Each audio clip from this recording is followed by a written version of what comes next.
আসসালামু আলাইকুম গাইস, কেমন আছেন? আজকে আমি এমন একটা রেসিপি নিয়ে উপস্থিত হলাম আপনাদের মাঝে, যেটা করে রাখলে আপনাদের কোনো ঝামেলাই হবে না, আর পরিমাণেও কম লাগবে। মানে সব কিছুতেই বলতে পারেন সাশ্রয়। আমি এখানে 250 গ্রাম মতো পেঁয়াজ নিয়েছি, তার অর্ধেকটা রসুন নিয়েছি, আর শুকনো মরিচ নিয়েছি একটু বেশি করে। আর শুকনো মরিচটা আমি 2 ঘন্টা মতো ভিজিয়ে রেখেছিলাম। ভিজিয়ে রাখার পরে প্রথমে ব্লেন্ডারে শুকনো মরিচ দিয়ে দিয়েছি ভিজাটা, তারপরে পেঁয়াজ দিয়েছি, এবার এই যে রসুন দিয়ে দিচ্ছি। এটা ম্যাজিক্যাল মশলা বলতে পারেন। এই মশলাটা করে রাখছি, আর আদাও দিয়ে দিয়েছি। এটা ডিম ভুনা, মাছ ভুনা, মানে মোটামুটি যেগুলো অল্প মশলা লাগে সেগুলো করা যেতে পারে।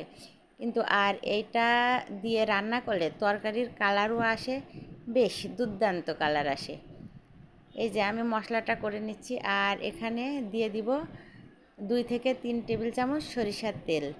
তেলটা দেওয়ার কারণে ফ্রিজে রেখে দিলেও বেশি একটা জমাট বাঁধবে না, রাখার 10 মিনিট পরপরই এটা ব্যবহার করতে পারবেন।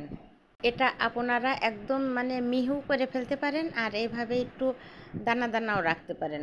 তাই আমার মনে হয় এরকম একটু দানা দানা রাখলেই তরকারি খেতে বেশি ভালো লাগে। আর সেই সাথে করে রাখবেন আরেকটা মশলা, সেটা ধনিয়া, জিরা। আর যারা বাটা মশলা খান এটা তাদের জন্য খুবই ভালো, আর সব গুঁড়া মশলা খেলে তো কোনো কথাই নাই। এইভাবেই তৈরি হয়ে গেল আমার ঝটপট রান্নার রেসিপি। এই রেসিপিটি যদি ভালো লেগে থাকে আমার ইউটিউব চ্যানেলটি সাবস্ক্রাইব করে পাশে থাকবেন, আর ফেসবুক পেজটি লাইক ফলো দিবেন, আর বেশি বেশি করে শেয়ার করবেন যারা নতুন রাঁধুনি আছেন তাদেরকে শেখার জন্য। আবারও ফিরে আসবো নতুন কোনো রেসিপি নিয়ে। সে পর্যন্ত ভালো থাকবেন, সুস্থ থাকবেন। আল্লাহ হাফেজ।